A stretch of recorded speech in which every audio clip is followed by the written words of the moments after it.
show.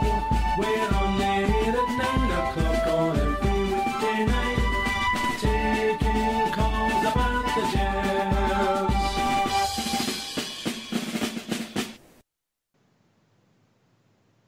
Hello, good evening and welcome to Rangers Radio.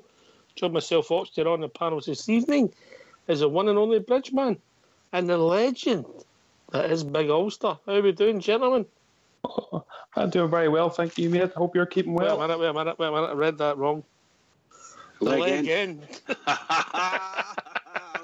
That's more like it. Can I say a big good evening to the boys in the panel, and a nice big good evening to the boys in the lobby, and to all the Rangers fans all over the world listening in to our wee radio station. Good evening, and welcome to Rangers Radio. How we doing, big man? All right, bud. All right, magic. You're not the big one on this. I'll take any name. Yeah, you certainly do. How are you, Big Ulster? I'm doing very well, thanks, mate. Yeah? Doing well. Yeah. Well, we've got 2 games in the next 6 days. It seems a long time since Thursday, and we're going to wait. Do you think we should have a game at the weekend there, Bridge? What's your thinking? Well, we spoke a wee bit about that last week, and Last Tuesday we played. Actually. I wasn't sure whether. Remember, we were only still not talking just over a week, but before that we'd played in the Thursday, so we'd only 5 days. So I was wondering if it would equal itself out from a fitness perspective. Maybe they're okay. I don't know. Personally speaking, I'm quite happy that they didn't have a game, but some guys would have preferred a wee bounce game indoor special, you know. It's always good. It's always good. You know what I mean? Behind closed doors, I meant to say, you know. All right. What about yourself, Big Ulster? What's your thinking? Well, as for an injury perspective, obviously, you know, that's a good way, but I still think this early in the season, I probably would have liked us to do another pre-season game if we could have fitted one in, especially for the likes of Koulibaly and Sadiq. I'd like to see them maybe get a wee bit of a run out to see how they fit in, you know. But obviously we haven't, so we'll just have to wait and see how they perform on the next game if they're in the team. Well, what I will say is, Bridge, you like to think with all the staff, all the experts, the fitness guys, all the guys that's looking at it, you'd like to think it's all monitored and everything's going to be spot on for when it needs to be, yeah? Yeah, I would. That's what I've always said. We need to trust them. We got to the point now where we started this competition stuff. We're wanting competitive football. I don't know whether throwing in a bounce game would be the right thing.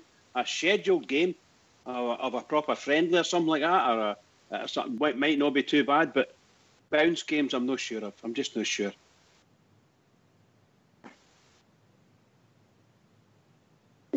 They're just glorified training sessions, mate. You like to think there's no incidents and it's just a wee case of taking over. I suppose if they're happy playing 1-11 against another 11 in a high-tempo training session, you get the same out. It really Ulster, eh? Well, this is it, mate. You know, a lot of experts there, obviously, you know, who are involved in these things, especially a lot of them that Stephen George brought with him have had Premier League sort of at level. So you'd like to think whatever decisions they have made for their pre-season is good, you know, and I would say whatever they've done behind the scenes is to get them as fit and as prepared as possible for this game coming up, because I think it's going to be a tough match, to be honest. I think this is a pretty good side, so I'm sure they've got us prepared as best as they can for it. All right, so, well, Thursday night's a big game, Bridge, already, July. There's no finished, big games. I think for all of our supporters, I have to say, all the fans, all the Rangers fans, I think we've been saying this for possibly the last season, full season anyway, that every single game, and we've noticed it every week it went on, no matter what we did, we seemed to do something wrong. It would trip us up. And when you get a bit of momentum running, we ended up getting dragged back. And it made nearly every game, or at least every second game for a while, a huge game. And I think that's the way we should start thinking as fans, that every single game we play now, from now on, is a big game.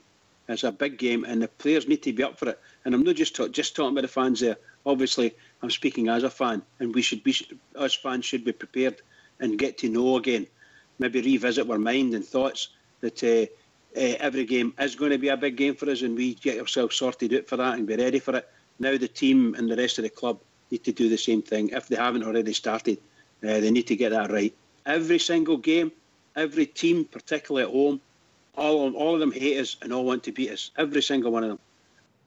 That's the way I feel about it. I'll just change the subject quickly. If anybody's got any cure for dodgy plums, can they game PM Butterbean, mate? He's looking for some tips. He's having some problem with his plums. Sorry, Ulster. Oh.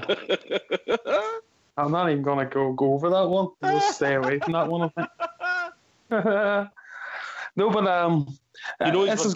you know he's my gardening correspondent. You know that, don't you? Oh, that's all right then. That's all right. If we're taking it in that context, that's fair enough. Though this game I think it's going to be pretty tough. I think that we can only go by last season and how they done. I think done pretty well at this stage, putting out PSV, which is was a no easy task, I would say, for any side, to be honest. So I think they beat them 1-0 both home and away, which is some going, to be honest. So they're going to be a tough outfit, but obviously they mightn't be the exact same team as what they had last season, and we're not the exact same team as what we had ourselves last season. I think we're stronger in defence, but I think we're going to have to be really up for this game. I'm not saying I'm worried, but I don't know if it's maybe a wee bit early for us to be trying to gel a team. Trying to get everything to work. If we can somehow come away, if we got a away goal or even a draw, I'd be a very happy bird, to be honest. I want to see us win at every game, obviously. But if we can take you've got to put it in context, you want to still be in the tie, yeah? I think the thing about it is, if we're really honest, Bridge, if we play like we did last Tuesday, we might struggle, huh? Yeah, I think we weren't under any illusions, because a big chunks of the first game, or we shouldn't have been under any illusions. Big chunk of the first game, they got possession of the ball and kept it very well against us. We never really struggled from a defensive perspective, and they tried against us. We managed to keep blocking them out and so on and so forth. Gave away maybe 3 or 4 corners in a row, and we did the same in the Tuesday night as well. So, but they still play football. They could play football against us, and our weakness, by the look of it, is in midfield. We're not able to block them out properly. But it's strange when Big Ulster said that about them beating PSV.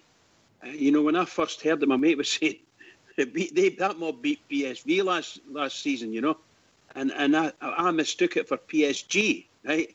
And I'm saying, wow, it must be some fucking team, And I started going into this soliloquy about, my God Almighty, how are we going to beat them, and so on and so forth, And they, the rest of them were saying, they're still be shite, but look at the level of it. And I'm thinking, right, PSG. That's 2 warnings I'm going to give you for your line, mate. 2 warnings. Apologies, but you know what I mean. It's quite incredible. I actually made a mistake of thinking they said PSG until, of course, we got it corrected. It was PSV. I shouldn't say what I'm like, but no, we should look forward to this game. We shouldn't have any fear. The manager hopefully knows what he's doing. He's got the other chap in he wanted, another young lad in he wanted, and he's now, that's 10 we've got in. He's managed to get but I was reading today that he's managed to get those what's the big boy, Sadiq and Koulibaly are now included in his European squad. So that's what I was reading today. So maybe there's a lot of truth in that. So do you think they'll play? Do you think they'll play Thursday, Ulster? Sadiq and Koulibaly? Well, it depends how they're done in training, doesn't it, really? How much did they impress and how fit are they? Match fit? I don't know what pre-season they were doing with their parent clubs, but he might just do it, mate. You never know. With Sadiq obviously getting the number, I think he was actually given the number 9 jersey today, so you can read into that what you will. Would that mean he's going to maybe be our lead attacker? I don't know, but number 9's a big number, isn't it? Like for football teams, isn't it? Like especially for the striking position. Well, it's bigger than 8 and less than 10, but yeah, you know what I mean. But it's normally your lead attacker, isn't it? A historical number, isn't it? It's a guy you look for your main goal scorer. Exactly, mate. But he might just sit back. He might think, "No, we'll go with what we have, what we ended with, and maybe he'll give them so much." And if he thinks things need to change, maybe he'll obviously tactically switch it round and put them 2 boys on. But just gotta wait and see. He's the man in his team observing them in training, see if they're fitting in, see if they're ready to go. Good to go, Bridger. Oh, absolutely. We can't do anything now, other fans, that is, other than obviously support the team and follow. Because now that we're going to see how good our coaching staff are, how good our shall we say, our scouting system is, and how good our director of football, because they're the ones that bring them in. So the ones that they've brought in sound good. Unfortunately, we've got 3 players in there that we haven't actually seen yet. And a few others that we shouldn't be seeing, if you follow what I mean.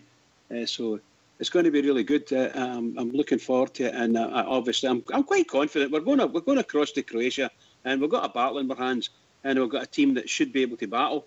If he makes the changes, we're bringing those 2 on, then there's 2 players who have been starting most games up to now anyway are not going to be starting. It's as simple as that.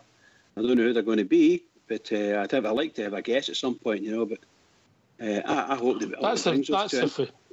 that's if we play the same system, innit? Oh yes, indeed. Yes, indeed. Yeah, if we go 4-4-2, you could have Morelos and the boys Sadiq up front. But it depends. All depends. There's a lot of questions at the moment, Ulster. How we're going to set up, the personnel is going to be. We just want to see where it takes us, and there's people tuning to go on the train, and they want to jump on it on Thursday night. Well, this is it, mate, and this is the problem with going into the Europa League so early. Normally, when you have pre-season games, it doesn't really annoy you as much because you can throw these players in and out and you can swap them around, and there's no real pressure. It's just a matter of seeing how different formations work in different formulas. But with the Europa League, you can find yourself out of it very, very quickly because of how quick these games come along, and you can't really experiment too much. You have to get it right sort of straight away if you want to get into the group stages. This is why I don't know if he'll use them 2 from the start, or will he go safe and stick with the ones who got him through, and then see how they'll get on and maybe put them in. But this is what you have to live with if you want to be in Europe. Unfortunately, these days Rangers are going to have to go into these early stages, and hopefully we get it right. All right, Bridge, the other part of the draw was made today, innit? So we'll play this team for Croatia on Thursday, then the following Thursday. Then we play again. Potential opponents, Bridgeman? It's I couldn't pronounce their name. It's a team from Georgia or Maribor. I think they're from. They were always on my mind. Yeah, that's right. Yeah. But the sound, it doesn't matter where we go at this point, because we're going to start to run into half decent sides. If we progress, excuse the pun here, we progress through the next round, which is a big task under no illusions. But if we get through there, then we'll get another difficult tie waiting, either going through to Georgia, I think it's Georgia anyway, or Sweden. And if we know what happened the last time we met Maribor. Maribor are for Sweden, mate. I think they're for Slovakia, aren't they? Maribor? Aye, you don't think they're Malmo? No, I think it's... maybe it is. Maybe I've got that wrong as well. I thought they were for Sweden. Right, PSG, Slovakia, PSG, Slovakia, yeah. Slovakia, Sweden. Look, mate. There you go. I think it's time you retired, right? Thanks for all your efforts. Right, no bother. You're only getting the one letter mixed up. Yeah, but we played Maribor before, and they gave us a doing. That was 2011, mate. That was. Yeah, that's right. I do have them, nevertheless. Aye, Brooks, mate. We were very poor. Yeah. So that's the draw. That's the task, mate. What's your thinking, Ulster? It doesn't get any easier, really, but I don't know. I'm inclined to think that, looking at the teams, I have a funny feeling that the team we're going to play here in Croatia is going to be a tougher test than actually the next round, believe it or not. Just on paper, to me, that's how it looks. I think we've done very well out of that draw. Looking at who we could have met, there was some big teams, some big sides we could have met in there, and I think we've probably done pretty well, but it means nothing unless you obviously get through this next time. But Maribor, when we've played them before, not great memories. The last time, I think that was Malmo knocked us out, and then we played Maribor and they put us out as well. That was a bit of a bad run for us. I think this Croatian outfit's going to be a stronger test, to be honest. But we need to get past them, and obviously, as I say, you couldn't have asked for a better draw. Looking at what we could have possibly got, I think. The draw's been kind to us, but as you rightly point out, this is a big obstacle for us. Anyway, if people want to join us and give their thoughts, what's the number, Ulster? It's 0141 356 1972. Where else can they join us, Bridge? Well, they can join us on Skype at rangersradio.online. And if everything goes well, they'll go straight through. And if not, I'm sure Foxy will bring them in, no problem, and teach them things. All right, you all right now? You got your alphabet sorted, getting all your letters and all that sort? I'm all right. All right, Just a small slippage of memory, you know. I remember the days when one letter out could have got you in a lot of trouble. Oh, absolutely. And did. Especially when you're a postman. We've been joined by Fox. Evening, Fox. How are you, mate? Good evening, lads. How you doing, mate? All right? Aye, happy as Hey, lads. Fox. Evening, Ulster. Evening, Bridge. Evening, caller. Oh, Hey, Foxy. what a caller. Who's on the Evening, phone? caller. Who's on the phone? How we doing, Aye. caller? All right, guys, it's Wheels. How we doing, Wheels. Wheels? How we doing? All right. Hey, How you doing, pal? good to hear you. How are we? All right. More to the point, how are you? I'm hunky dory, mate. I'm doing well. Yeah, Excellent. absolutely. I'm here to give Ox a bit of a geography lesson. Go on then. Slovenia, Slovakia. My Maribor are actually from Slovenia. Not Did I say Slovakia? It's Foxy's writing. Sorry. It's still I not Sweden. apologise. Will. It's still no Sweden.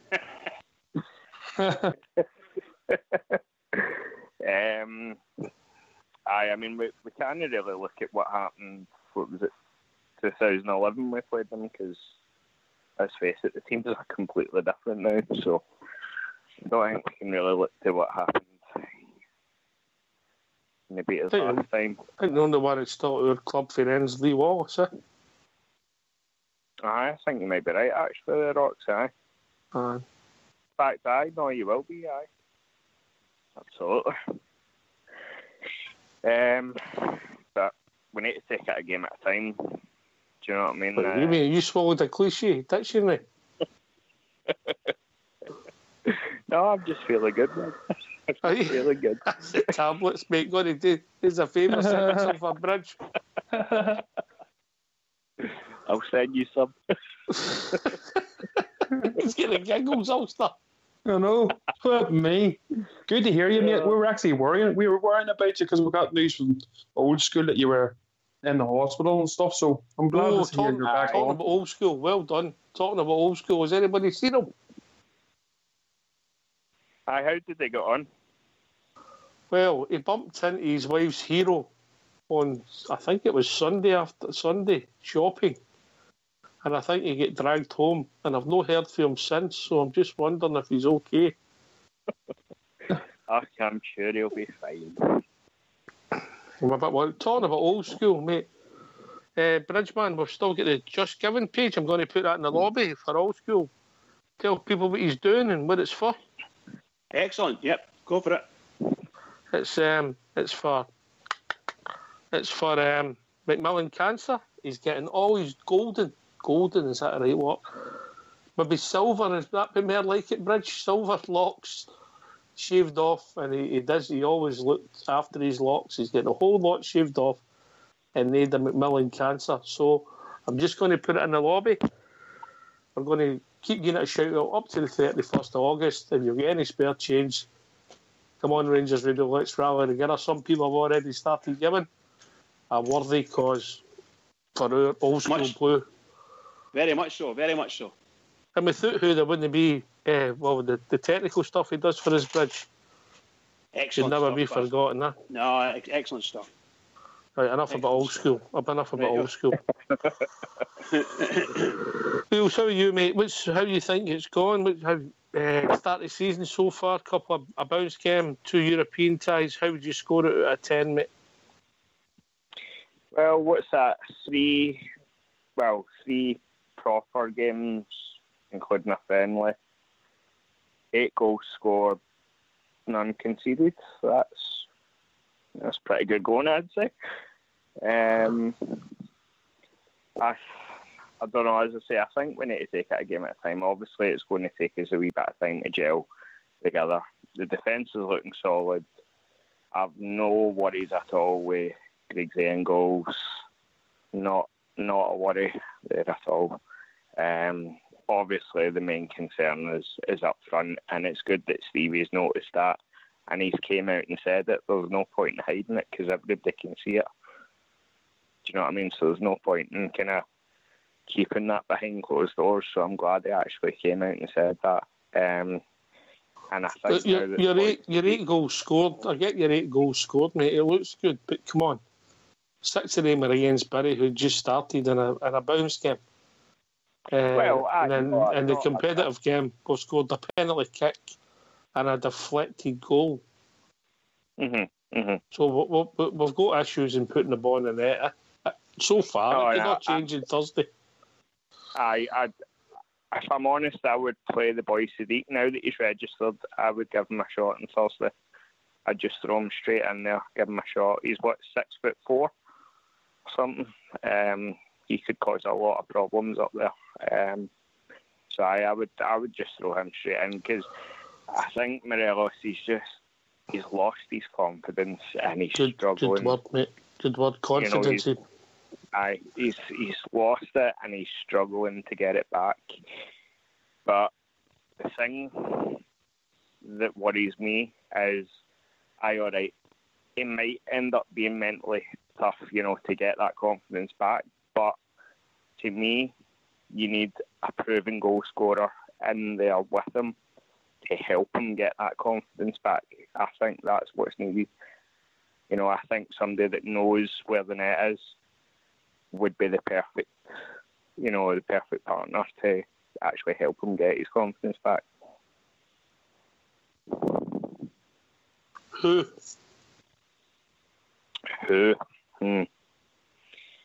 Well, I know it might sound thingy because he's age and that, but somebody like Jermaine Defoe, I think he'd be great up here. I know he's 36, 37, but I think he'd be great up here. And he is a proven goal scorer. He knows where the net is. Many goals he scored in the last couple of years? Couldn't tell you. I don't follow him that much. I have to say I couldn't tell you. But you know what I mean. But he's experienced. He's scored at high levels. Do you know what I mean? I think somebody like him would be ideal.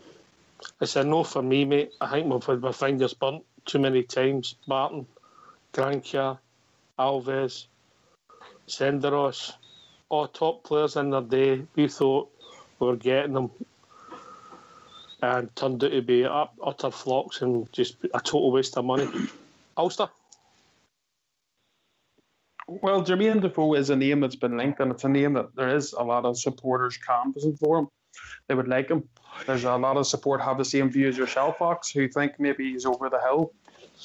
But he's still playing at a Premier League level. Obviously, he's not getting as much of game time now due to his age, and Bournemouth have maybe got better options they feel for themselves. But as you say, mate, it can be either way. He could come up and do what a lot of the fans think he'll do, harbour in a load of goals, be an absolute brilliant success, or he could be a flop. He could be just, we'd look at him maybe, like you've said, other players and thinking, nah, his legs are gone, and then there could be a big wager stuck with as a loan signing. It's something that the club will have to look at, mate. I'm sure Stephen Gerrard if he wants him, he's obviously looked at him and thinks he can do a job, but whether or not he comes in, I don't know. It could just be a complete rumour, mate, that's being pushed as these things happen. I don't know, but I'd be fearful, like yourself, that he could maybe just be that age too old, Thoughts, Bridgman? Jermaine Defoe, well, Anything that we'll say. He's saying that he wants another striker, isn't he? Maybe the word like experienced he's looking for. Yeah, well, I think he's. I'm not that sure whether the manager's going to go down that line. I think he might actually run with the young lad, the Sadiq guy, to see how he does. along with Morelos, because I really think that's what he believes. He believes that Morelos needs a partner, and a big partner for that matter, someone that's going to be, if he's got any speed at all, if he's a young lad, he's going to that's two young lads you're going to have up front. One who would barge everybody out of the way if possible, and the other one who, between the two of them, should be able to put the ball in the net. However, we know that's pie in the sky type of thing. We know it's hope and wishing and so on and so forth. But I don't think the manager's going to go out and plough $1 million, $2 million, or $3 million, whatever it was they wanted for Jermaine Defoe. I doubt very much if you'll see Jermaine Defoe at Rangers. You might see another striker. Anything's at all possible. But I don't think he's quite finished in the other parts of the team yet, you know. But I think he's going to put trust in this boy he's brought in, this Sadiq. And I think that's what he'll do. He'll go with him in the meantime, see what happens. Gary, how do you see his lining up? Did you enjoy the performance last Tuesday? Do you think there was room for a tweak in the formation, or do you think we'll get better? Oh no, we'll definitely get better. I mean, that was only the second competitive game together. It wasn't pretty to watch, but at the end of the day, it was just about getting the job done. Do you know what I mean? I think too many fans want us to go out and, you know, win 5, 6, 7-0 against these teams, but there's no easy games in Europe. Just because you've never heard of these teams doesn't mean that they're not. Do you know what I mean? Just doesn't mean they're not going to be tough to play against. Do you know what I mean? Because at the end of the day, teams like that, they're just going to sit back for 90 minutes. Do you know what I mean? Because there's maybe one or two reissues, but it wasn't anything that you were really worried about. You know what I mean? But no, it's going to take us time to gel together and get a bit of team cohesion. You know, so I'm not concerned. I'm not concerned at all just now. So. All right, Fox, are you seeing as 4-3-3? Is that going to be it? Or is it going to be a lot of tweaks? Well, at the moment, that seems to be the formation he's playing, so I don't see any tweaks at the moment. Whether Sadiq takes there for Morelos, I don't know. You were talking about Morelos is lacking confidence. It's not going to do his confidence any good if he's bummed out for Sadiq, mate. So Stephen Gerrard will need to get this right. And when we go against, what's her name, Ozajek, is that how you pronounce it, on Thursday? That'll do me. So I think we need to wait and see on the night of the game who lines up for us, mate. Can I just say, Oxley, that it wouldn't matter if we went out into the marketplace right now and brought in a striker. He can't play. No, but there's a big picture, isn't there? Of course, but I mean, you know, for the immediate game. A week on Sunday we have our first league game of the season, mate. You know. Yeah, I understand, but right now, our most important games are the next 2 weeks are the European parts. So we've got, this is the squad we've got to go with for those 2 games. As Foxy said, I dare say the manager must be thinking, I've got to get this to work, because these are the games they need to win if they want to go anywhere at all. Got to win, and somewhere along the line, somebody's got to fire the ball in the net so we can win. And we won't see the first game because the first game will be away. So it's really good to see the second game, if you follow what I mean. The Rangers fans can watch that. I believe Thursday's game's free on Virgin, mate. It's on Premier Sports. Anybody that's got Virgin, it's on free. Uh-huh. Yeah, if you've got Virgin. There you go. I think that's right. That's what we read, Fox. That's correct. But I think you'll probably find that's the Premier Sports channel. It's on Virgin. Aye, it is, aye. But it's the game's on that free. Sure, understand. Yeah. Aye, Virgin, aye, that's right, aye. Huh. Oh, here's one for you, mate, right? Just throw this round if you don't mind. Just going back to what we were saying about the strikers there, and obviously I mentioned before, and you said how many goals has he scored in the last couple of years, right? So have you looked? No. What I'm saying, I'll look while you're. I'm going to throw a wee spanner in the works here, right? So let's talk about somebody that is experienced, knows where the net is, and still knows where the net is. why not bring Boyd back for a third go? Thanks for the There's call. one for you. Thanks for the call, Wheels. Once you're finished on the medication, you can phone back in. All right. Hang on a second. Am I wrong? That's stats mean anything. Look, Chris Boyd's best days are behind him. He could still end up the country's top goal scorer, Bridge. Bizarrely, you know. But I don't think we'll be able to cut it in a Rangers jersey again. The other night. Aye. So did the old school blue after yesterday. Bridge, Boyd for you? No. Boyd, there are multiple reasons are the same, but I understand he scored a lot of goals last season for Kilmarnock, and if it wasn't his goals, and Kilmarnock wouldn't have finished in the top six. So he obviously helped them greatly, and he probably helped them again this year. But I think without that big that fella was their midfielder, the midfield maestro they had, he made them tick, and Boyd put the ball away quite a lot last season. I think he scored a hat-trick the other night there, or last night, whenever it was, weekend. So well done, good on him. And I don't know who they were playing. I can't remember who they were playing, but probably a second division team or something like that. Sorry. Oh, I thought you said something there. But no, I really go for Boyd. That's on the footballing side. I don't want him. He's past it. It's too heavy. We're looking for fast boys with a bit of pace. But the look of things that's happening with us. And secondly, for all the crap he's written about Rangers, I have to say, no way. Absolutely no way. Ulster, then Fox? No, not for me. No way. I think it's fair play. Like I get the point that he was so good last season. He was top goal scorer. That's a fair comment. Like, but no, I'd be panicking. I think if we went for Chris Boyd this season, just say we did for talk's sake, I'd be starting to worry a wee bit what's going on. No, I think he'll bring somebody else in, somebody younger. But maybe be that guy Solanke from on loan from Liverpool. I'm not sure, but not for me, guys. Not for me, mate. I can see where you're coming from. We'll go to Fox, and then we'll be joined by Rudy. What you thinking, Fox? When who? Chris Boyd? Yeah. Don't be silly, mate, for God's sake. No, don't shoot the messenger, mate. Wheels, what are you on? I'm stating facts, mate. He knows where the net is, and he still knows where the net is, even though he's 36. Look, he was a good player for us a few years ago, but no longer would he fit into our Rangers team. You've got to work in our team, and I don't think Chris Boyd would fit that at the moment, mate.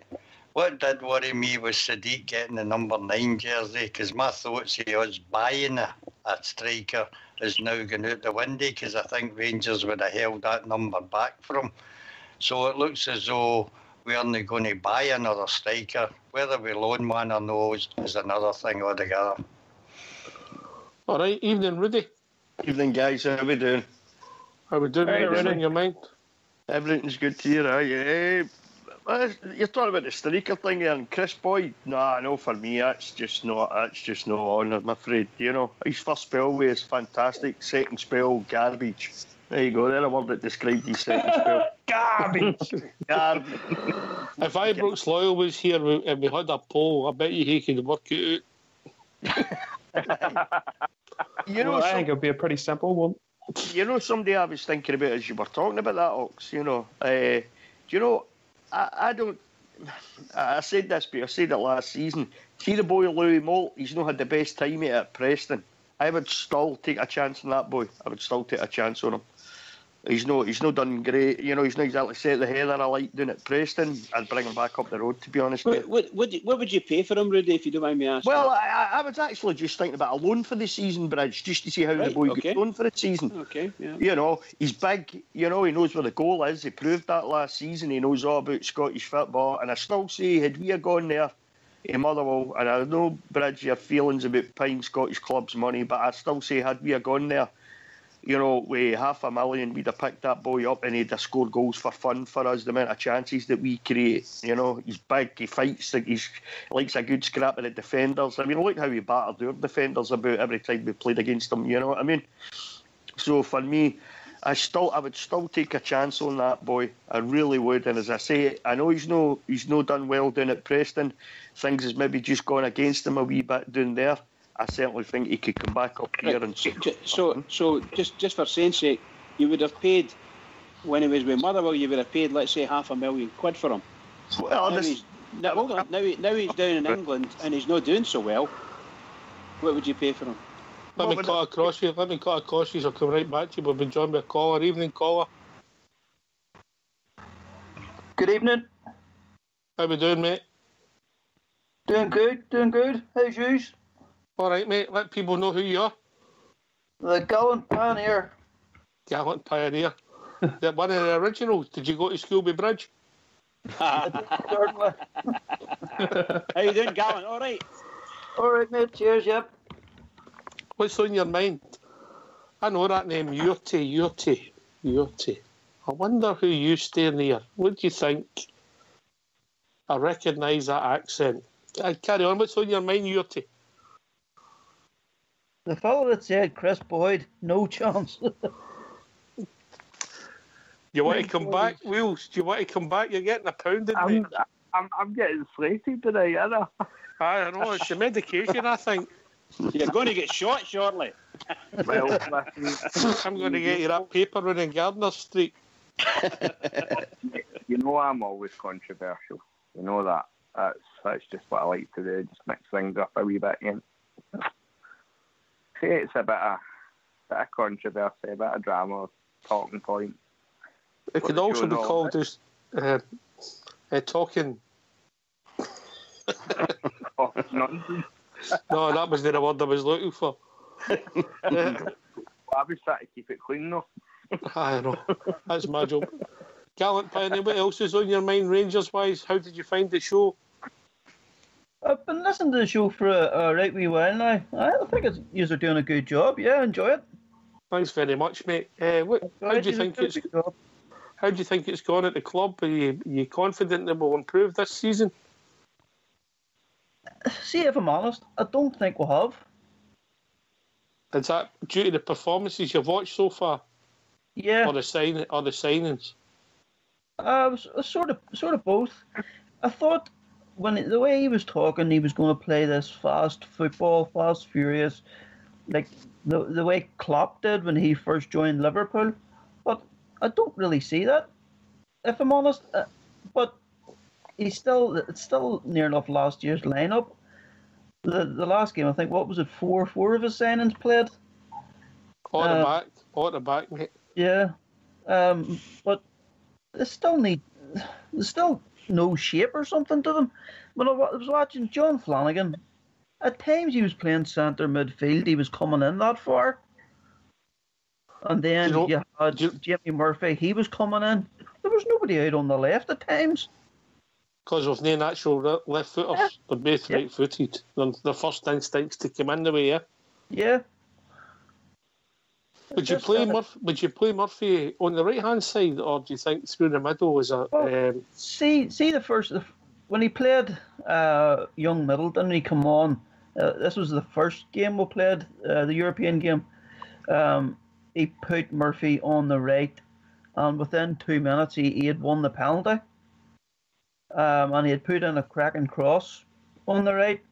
I think he played, for the last, 5-10 minutes that he played on the right, he was very dangerous. I think if you were to have him on the right and young Middleton on the left, and Windass has to drop to the bench for me, I think it gives the team a bit more balance. And then we'll get our new signing, the boy Kent, who we'll call Clark. Well, to be honest, I don't really know too much about him, and I sort of asked all my mates who are Liverpool men about him, and they're saying that he can play on any wing. He cuts inside. He's not afraid to shoot. He scored a few goals for them, which seemed to be all against Everton. So he's not as scared to shoot in the big games, which can't be a bad thing, I suppose. But my thing is, his last two was that on loan. He didn't do very well. So this has to work for him. So it can be a good thing or a bad thing. Yeah. It'd be interesting to see how it pans out. Is there any new players that you think so far that you think that's an improvement, or is it jury out for them all at the moment for you? I think it's a bit too early. See, to be honest, John Flanagan sort of impressed me. He's a very, very hard. He wasn't scared to get stuck in, and he can play with the ball at his feet. I think Goldson, I think is going to be a smasher for us. The big guy, Kadich, I think he's a kid, and he's still learning the game. But I still think we need a bit of an older head in beside Goldson for the likes of a windy Tuesday night up and away to Motherwell. Could Kadich hold his ground there? I think you need a bit of an older head, sort of knows the game a bit more. It's been a bit quiet in the Jake Cooper front, the boy from Millwall. I'm going to say he was an experienced pro, but he's a bit more experienced than Kadich. Yeah. Well, if do you think we need a centre half? Oh, a creative midfield player and a striker? Is that your thinking? Without a doubt, mate. Yes, without a doubt. I still think. Any ideas? I mean, obviously we'll not be signing Chris Boyd. Will still come good. It's just I see since last year when the kid's head got turned with that supposed bid from China. He hasn't been the same since. I don't think he scored in 12 games. Yeah. The kid's heads just get turned with the big money.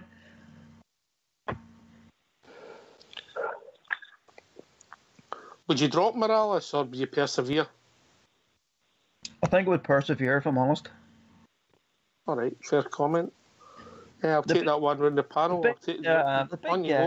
The big guy, Sadiq, I think giving him a number 9 shirt, I think is a bit. It's a big number for our club. Historically, yeah. Yeah, it's a big number to give to a kid. What is he? 19, 20? It could be a heavy shirt for the kid to wear. I think the problem we've got is him and Morales is we're two front men. There ain't a lot of experience there. I'll take it round the panel and then come back to you, Gallant Pioneer. Rudy, not a lot of experience there. I don't know if we want to go experienced as Chris Boyd, but somewhere in the middle would suit. Somewhere kind of in between. That's a good point Gallant Pioneer makes there. I mean, the number 9 jersey historically for our club's been a huge jersey, a huge number, hasn't it? I mean, so that's quite a big statement from Stephen Gerrard to give Sadiq give him the number 9, and it's maybe a bit of a statement as well. Maybe it's telling you how he's thinking. The possibility is, Sadiq will start on Thursday night ahead of Morelos. I don't know. I don't know if he will or not, but maybe that's just subliminally what he's telling us. Then, but no, I still think we need another striker in there. Somebody with a bit of experience, especially a bit of experience in the Scottish League, if possible. Somebody that's big and powerful, good in the air and stuff like that. I mean, that's not to say that Umar Sadiq will not turn out to be that, but he's young. I'd like somebody around about the sort of mid-20s, somebody that's a proven goal scorer. But it's like everything else. Players like that cost money, don't they? If we will work out the money for a player like that, we just won't get one. It's as simple as that, Fox, the English squad, there's going to be some surplus to requirements when they're carrying that many players. Do you think maybe that's what Mr. Gerrard's waiting on? What, in Gin Sadiq, the number 9 jersey? No, for some of the players we'll be bringing in, I'm not up. It doesn't matter if you get 9 or 18 or 27 on, mate. It depends where you put the ball in the back of the net. I know historically number 9 was a big jersey for us, but things have changed with squad numbers. Some of them play with 169 on their back. I think we're looking. Are we talking about the 2 games coming up? Well, the whole season, Fox. The whole season, not just the 2 games, mate. The whole season. But we are short in the striking department, eh? We're short. If we managed to get in another striker, I'd be more than happy. I was actually hoping that would be a signing that would get a permanent signing. Obviously, it doesn't look as though that's going to happen, and the only striker we're going to get in is on loan if we get one in. But as for the game coming up on Thursday away, mate, I would play Morelos before I'd play the big fella. We're going to have to defend for the front when we go over there, and I think Morelos' work rate just tips it for me, because I don't know enough about Sadiq at this present time to say that he should start in front of Morelos. All right, but I think for me, is if I was setting a team up there, it'd be 4-5-1, mate. I've got to be honest with you. With the two white men. With the two white men. I don't know, maybe if you're going to play Cadiz and Murphy, Cadiz is back in the wide of 5 rather than in this narrow one of 3. Gallant Pioneer, thoughts? Yeah, I would definitely agree with you there. Historically, Croatian sides are big, strong, powerful teams who can play football. So away from home, I would definitely like to flood the midfield, and somebody up front who has a bit of legs, who can challenge the two centre halves, and keep them too busy. We can't have everything coming at us. We need to have a bit of an outlet there as well. If we do get the ball, if and when. Sorry. I'll take that statement to the brains of Rangers Radio, Big Ulster. Ha! Haven't heard that one before.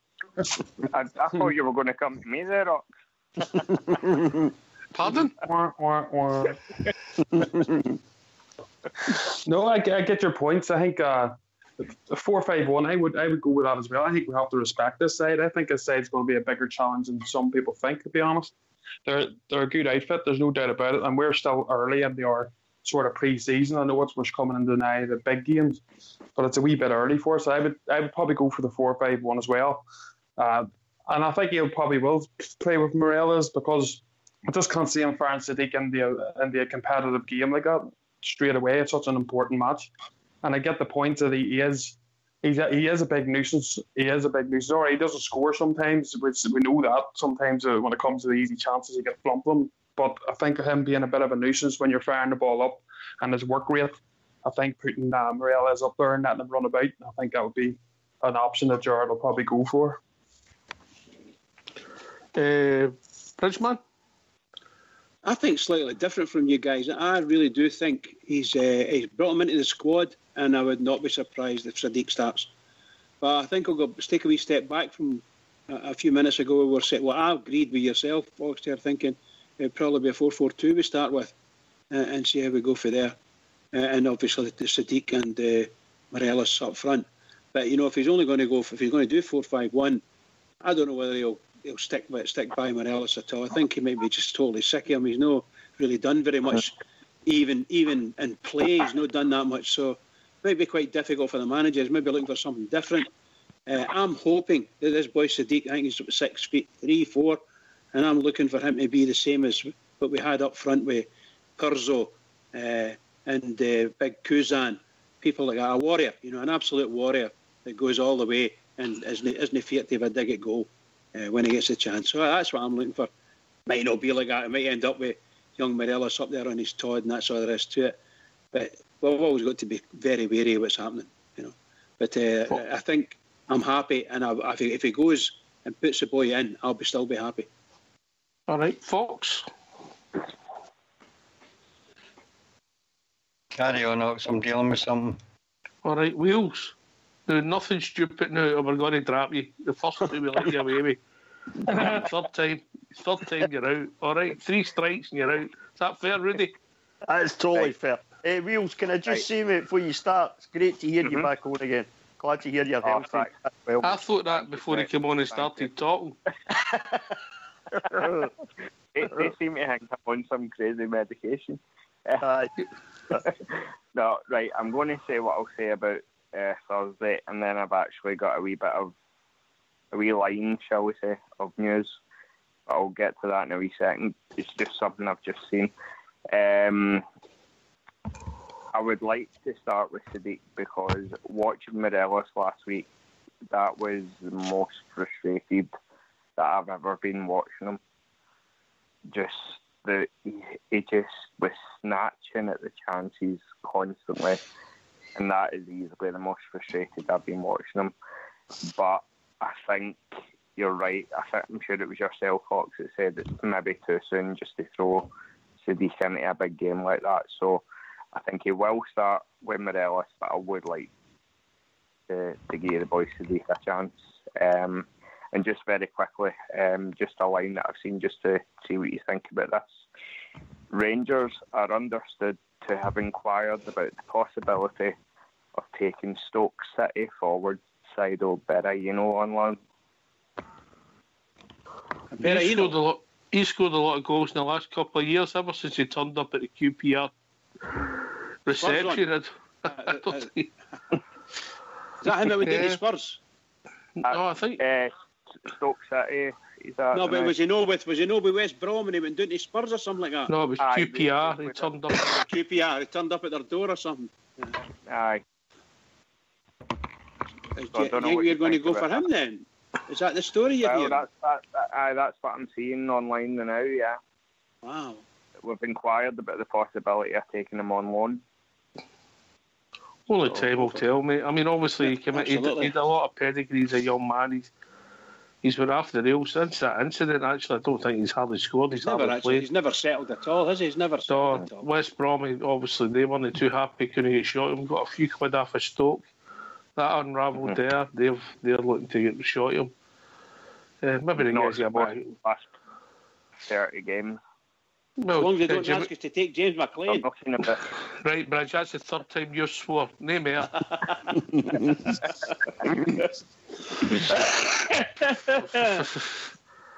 Well, we'll see. Obviously, we're going to get rumours. We're going to be like, well, pause on you go, Rudy, before we go back to Gallup Pioneer. So just a wee quick point about Morelos. See the good parts of Alfredo's game. You know how he brings other players into the game and he's no scoring and he can hold the ball up, he's a wee scrapper and all that.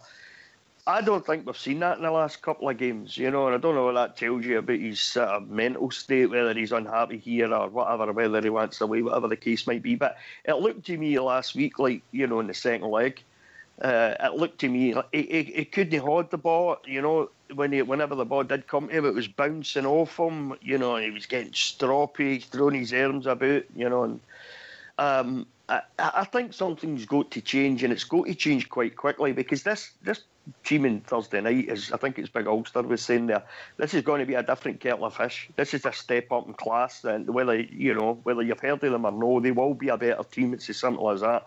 They done fairly well last season. They put PSV out our two legs. If they can put PSV out our two legs, they can certainly do the same to us. So that it's good. Were you sure it was the PSG? No, it was definitely yeah. I think Bridge might have had the alphabetic spaghetti out that night, But it's got to be looked at, because he's no firing on all cylinders at all. As I said, when he's no scoring, you expect him to, you expect the other parts of his game that he's good at, to come out, and we haven't seen that at all in the last two games, I don't think, But I still think they'll start with him on Thursday. I think he'll start with him on Thursday night. Just hold your bush wheels, we're going to Gallant Pioneer. Sorry. On you go, Gallant. The Scottish Herald has just put on that Gerrard is set to hand Koulibaly and Sadiq their debuts.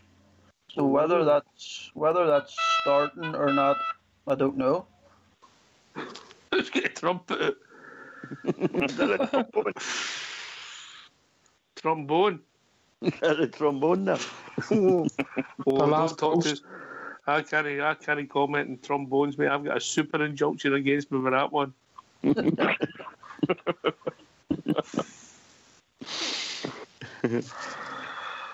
Well, to be fair on the super injunction, what it was is he says if I tell, he's going to tell it me. Carry on, Gallant. Last year, the match that Stephen Gerrard went to was our match against Celtic at home, and That was the first time I've seen anybody in the Scottish League bully two Celtic centre halves for a long time, and he did. He tore them He tore the two of them apart. They just couldn't live with his strength and pace, and I think Gerrard is maybe still waiting for that to come, and that's why he maybe is sticking with him. Well, you've got to watch, but I mean, Lee Hodgson get man of the match for Northern Ireland against Germany, didn't he? That's fact, didn't he? What a game he had. One swallow does not make a summer. I know. You know, on you go, Wheels, in you come. No more crap, you. No more. Can't take any more. Sorry. No. Either that, you're going to have to pass your drugs round. Rudy, I was just going to ask you, mate, just when you were talking about Morelos, or when he's throwing his strops and all that kind of stuff, right? Going back to the confidence thing, right? Do you think it's a case of he's beating himself up because he knows that he can do it, and it's just not happening for him now? It's and a that's possible. why he's throwing strops frustrated at himself. Yeah, it's certainly a possibility, Wheels. You know, I mean, since the transfer window in January, he's badly struggled. You know, I think his head was in the wrong place for a start for a wee bit. You know, and I think that got to him. I think the whole situation probably got to him, and he struggled to get back on his feet again. You know, I mean, there's no doubt in the boy's got talent. You know, he's strong. You know, hence his nickname. You know, but he's strong. You know, he's quick. You know, I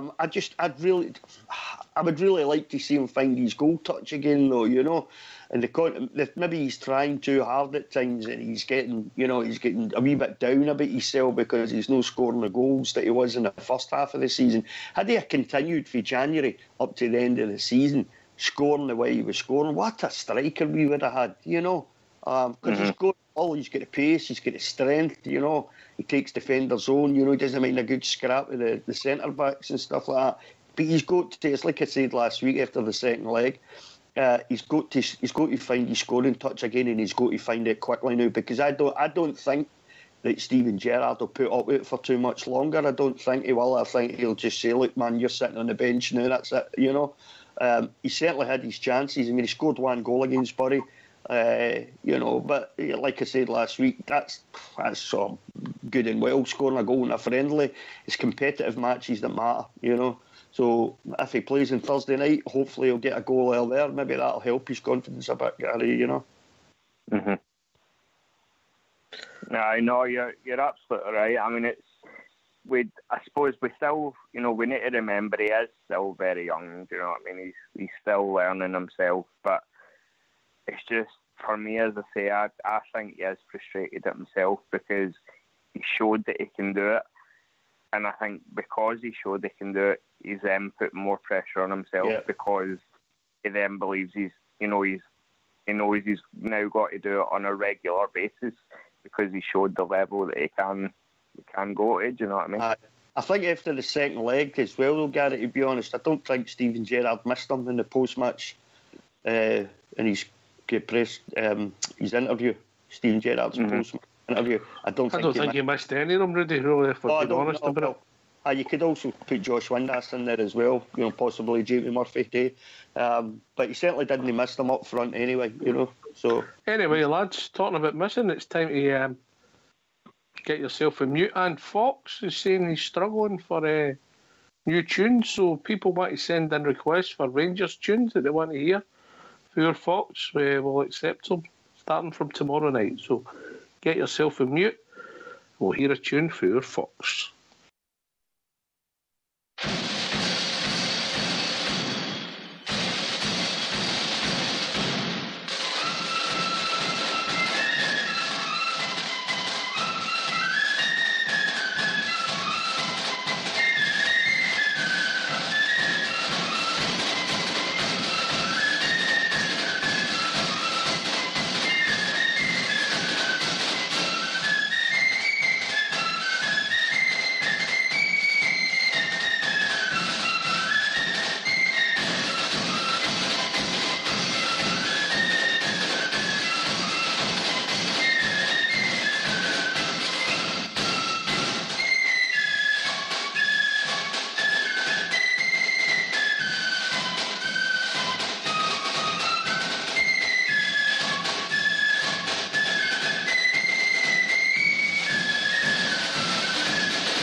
I enjoyed that, Fox, and no a trombone inside there, Bridgeman.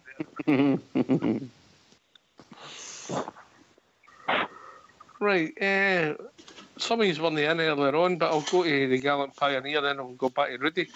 What did you think of the draw to take us forward? What would you think we'll get a good chance of progressing? It was the best draw we could have hoped for. It's not going to be easy by any means, but I think definitely compared to the teams that was in it, we definitely got an easier draw. Potentially easier draw. Yeah, There was some good sides. sides in it. Some good sides in it. Somebody's messing about in the kitchen. You go and mute.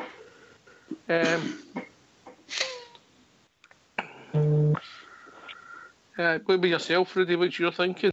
Aye, just the same as Gallant Pioneer there, to be honest. It could have been worse for us, and so some of the teams in that draw that, to be in all honesty, I really wouldn't have liked to have met, know the state of the season a bit just now, because we're still in pre-season, really, when it comes to it, These games have come pretty quick for us. This draw for me against Osijek is not going to be easy. Actually, I imagine. I think they'll give us a real game here. And I think we really have to be on it so we're to get through all these two games. Hopefully we'll get a goal or two away. Hopefully, is it 50-50 for you? Or are they favourites? Oh no, I think it's savage. I'd say 50-50 the new, but there'll be no mugs. I'll tell you that, the new Croatian football. I think I mentioned this last week. I think Croatian football will have a huge lift, with the exploits of their national side the last sort of, during the World Cup, the last few weeks and stuff. I think they'll have took a big lift for that. So I think they'll be busting at the seams to get on and start playing and stuff like that, their club sides, and I think they'll give us a real game here. And even if we do get through this, have you seen some of the teams that's in the next round, so... did you see the draw, Rudy? Who we play? No, I haven't, no. Where have you been? Where have I been? Working Ox, unfortunately. Yeah, me too, but you need to keep up with events. Bridge, tell them who we're playing. A Swedish team and a South American team. Oh, sorry. Yeah. Aye, Maribor and that. I thought Maribor were to Sweden for some reason. I don't know why, but saying that. But obviously, so that could be. If it's Slovenia, I think it could. Aye, sorry, I don't know what I'm talking about here. No, I don't think it's just them. They have to play they have to play a team from, I can't remember their name, from Croatia, Georgia, sorry. They're playing a team from Georgia, so the winner of them, providing Rangers get through, Rangers will play the winner of they two. Aye. You just make sure you don't go on the wrong train, Bridge. I know. I'm on the right train, don't you worry about that. I'm on the train for 55, boy. It's like a Wheels, you need to go and mute when you're not talking, mate. We're getting a bit of interference for you, mate. No, let him talk. I want to get him into trouble. Oh, no, I can't take any more. But as I say, it's not going to be easy, is it? It's like a bit 50-50 for me, to be honest with you. I wouldn't be going on there full of confidence with our last two performances. I didn't even think we were that great in the second half at Ibrox either. You're spot on, Rudy. You're spot on. Are you back with us, Fox? I am, pal. If we get through and over the next 10 days, we get through this team, and then we're lined up Thursday, Sunday to play Aberdeen. Is it then became a really good pre-season? But ultimately, if we don't get through, we're getting into on a downer. Is it important, or do you think it'll be any reflection on the Aberdeen game?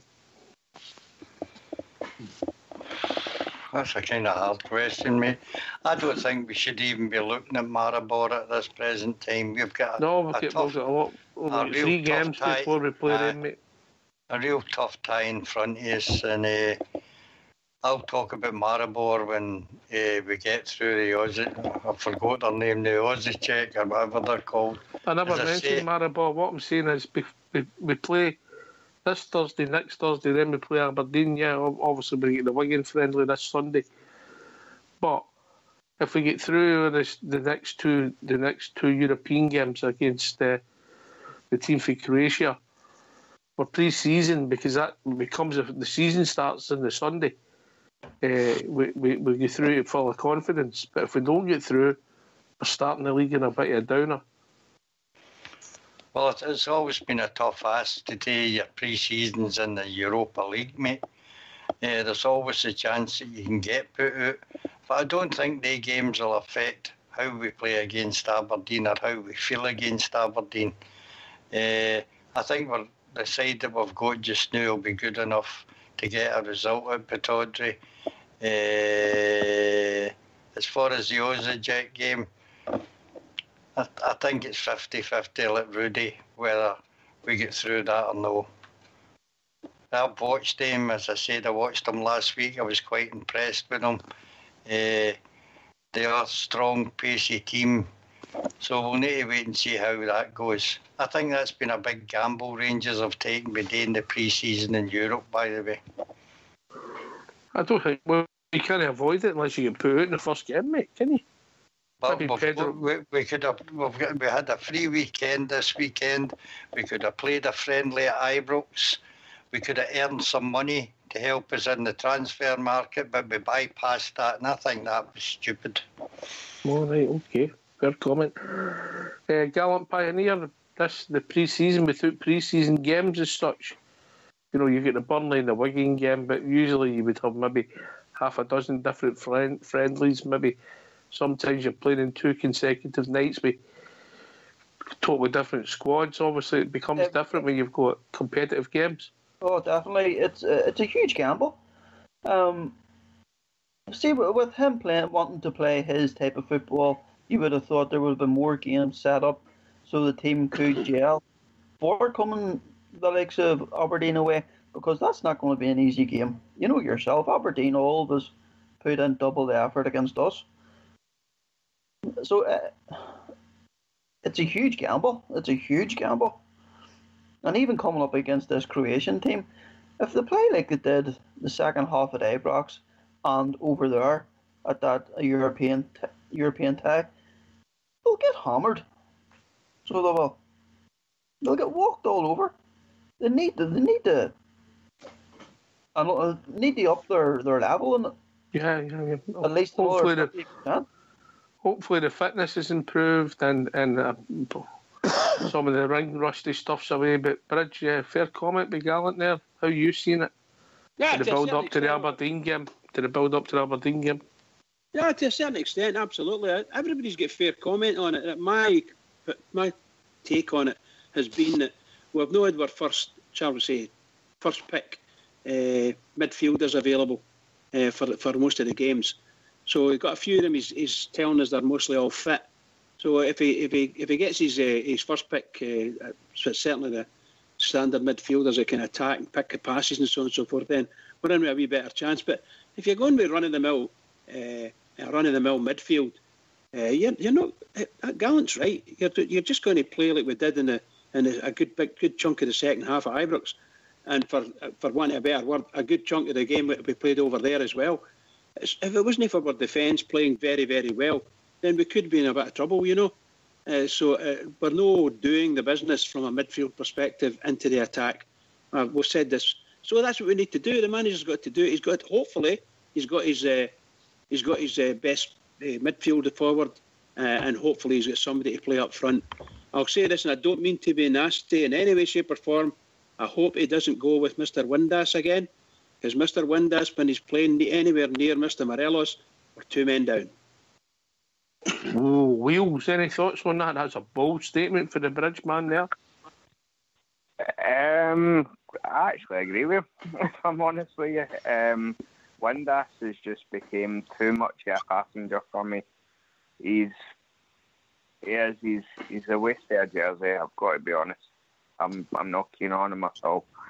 Alright, he had a good wee spell last season there, and we were all talking him up and all that, but you know, that was clearly just a spell, wasn't anything more than that. Just talking about, obviously, what you're talking about, the pre-season and all that, you know, I'm a big believer in momentum, so we need to get through this tie against the Croatians, because I do think we don't, I do think it would have an effect against Aberdeen. Mentally, I really do. So for me, it's a must that we get through. All right. Big Ulster? Well, personally, I would have probably liked to have seen us playing a higher level of opposition as a pre-season game to really test the team and have those the two signings, two loanees playing. To be honest, I'd like to have seen that, but that isn't the way they've done it. Give us an example. Who would you like us to play against? Well, I'd like to have played probably maybe a top half Premier League side or any Premier League side, because they're obviously starting to do their pre-season now. I'd like to see Everton and Liverpool. I'd like to see us maybe play it really, really testing ourselves against top quality to see where our team goes, to be honest. And I know what people might say, you beat 6-0, mate? Well, then you know you've got problems. At least you know you've got issues that you need to sort, and that's what we need. We need to know where our issues are, because this is the period where we can bring the players in. This is just the way. That's what I would have done, but I get your point. You could have got a hammer, and then obviously the heads could be down, but that just would have been my way of doing it, because I think you always have to try and pit yourself up against the best to see how you are and where your weaknesses is. Going into we could get beat, there's no doubt about this. In my opinion, it is 50-50. I know we're Rangers. Of course we are. We want to win every single game, but this team will be a tough test. We'll find out how good they are. If they play, like Gone Pioneer and other guys have said, if we play the same sort of level, scrappy games in midfield and miss our chances up front, we could find ourselves very easily out of the Europa League. As I say, that could maybe take an effect in the Aberdeen game, but if we do find ourselves out and we go ahead and beat Aberdeen at Pittodrie, then you forget about it and you're excited for the season. So it's a catch-22. Can I come in on that? Of course you can, Rich, of course. It's just to say, look, our defence has carried us through, certainly the last 3 games, but even in the sort of bounce games as well at Hummel Training Centre. So whatever games we've played in, the defence has carried us through, and we've done very well. I'm put a lot of trust in this defence. Obviously, we want the midfield now to take a bit of the weight, which is what we were, and I dare say that's what the manager's thinking of. If what Gallant Pioneer's saying is, if indeed it's true that he's going to give Koulibaly and Sadiq a game, then he's allegedly putting a wee bit of muscle into the sort of midfield. A bit of legs, and I don't know how skillful the boy is, but I would imagine he's quite a skillful player. So if you stick him in alongside an Arfield or someone like that, I don't think you're going to be too disappointed if the manager trusts him, and of course Sadiq up front. And that might be the way the manager's thinking. I don't know, but it sounds different. If Gallant Pioneer's right, then we're in for a wee surprise on Thursday night, with the sound of it. I think On you go, Rudy, on you go.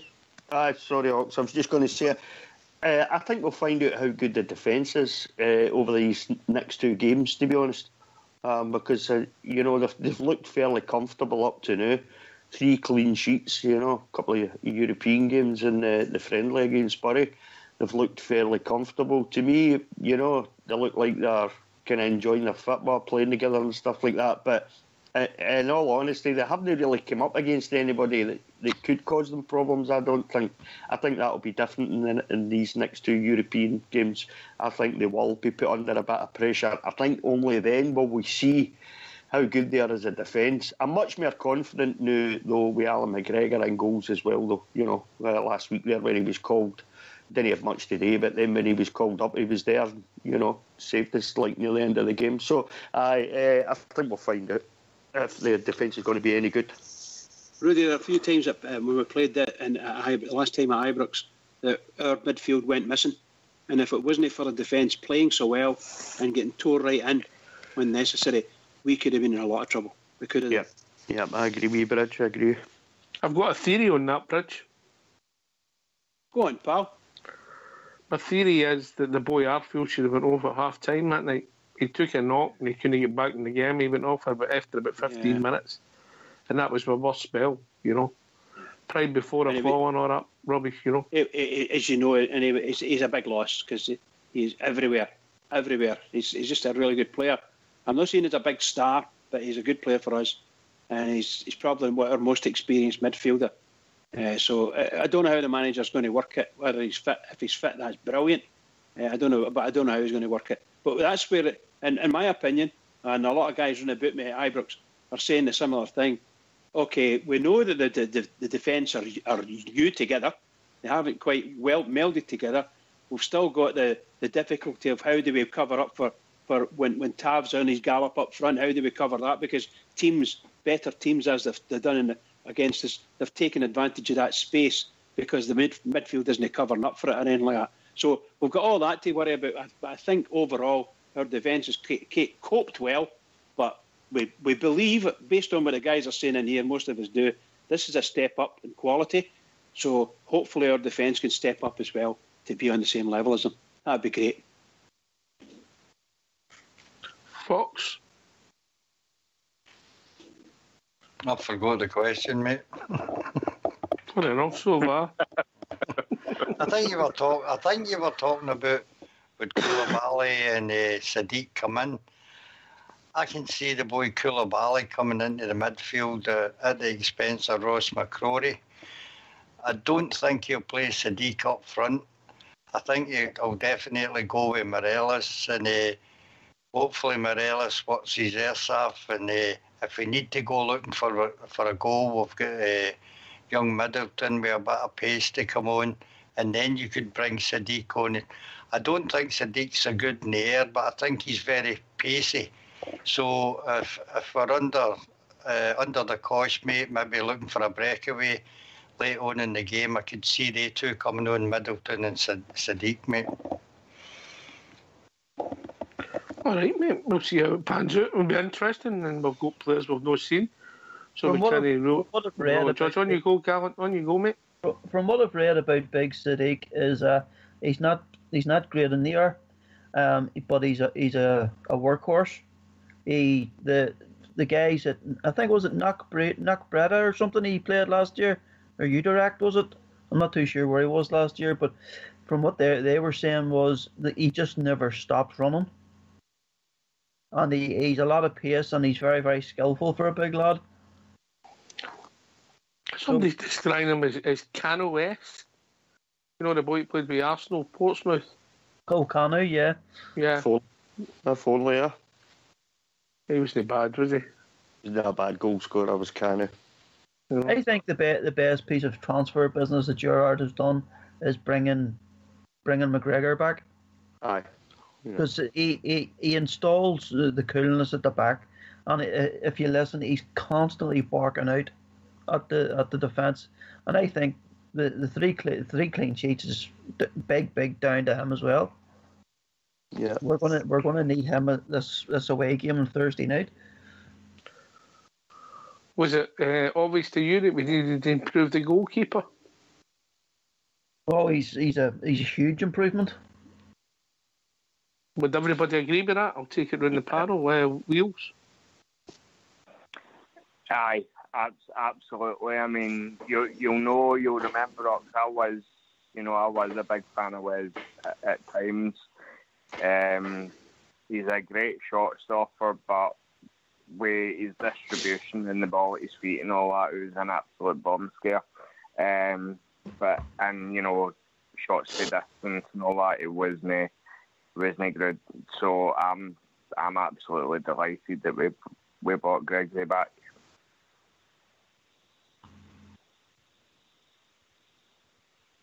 Pretty man. He's been McGregor. Obviously, to me, is a big improvement. He's had 3 or 4 games, and he's maybe had to bring off 2 really good saves and a couple of ordinary saves for a goalkeeper of his quality. The truth is, he is at the present moment, he's a Scottish international goalkeeper, so he's of international quality, and he's a massive change to what we had in Wes. And I don't think Wes will ever be able to hold a candle to him. That's for sure. So yeah, that's been a great asset to us and a great basis for building our defence on. So a bit of trust between them and the rest of the defenders. Magic. A really good signing. Massive, great signing. Rudy Bear then Ulster. Aye, massive improvement for me. I don't know how many times after games last season, we come on here and you were decrying the fact that Wes couldn't get down, especially his left-hand side, and long shots. He struggled with them for some reason, So for me, McGregor comes in. He's an international goalkeeper. He's head and shoulders above Wes, in my opinion.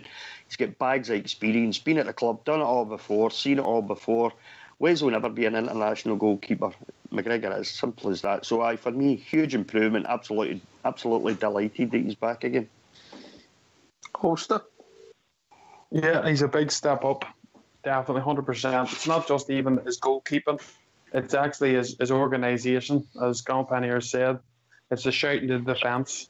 And there's no doubt when that defence is there and have Alan McGregor behind him, that definitely grows in confidence for the defence if you've got a classy goalkeeper like that. So I think it's a cracking move by the club by Stephen Gerrard to bring him in. I think that's 100%, in my opinion, improvement in that position. Wheels?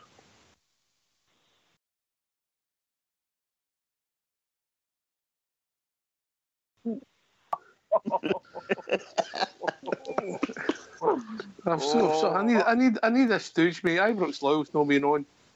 There's Ibrox anyway. Where's he disappeared? He left the country or something? I think He's in love. waiting to go into Love Island. He Oh, goes is that in. what it- Yeah, if you watch it on Thursday night, I think he's getting in.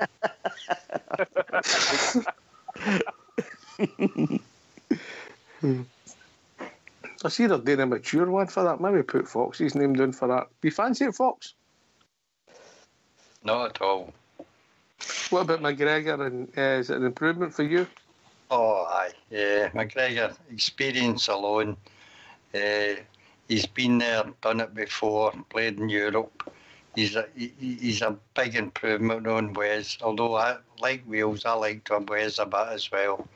For all his faults, I thought he was half decent, mate. He just never improved for me, Bridge.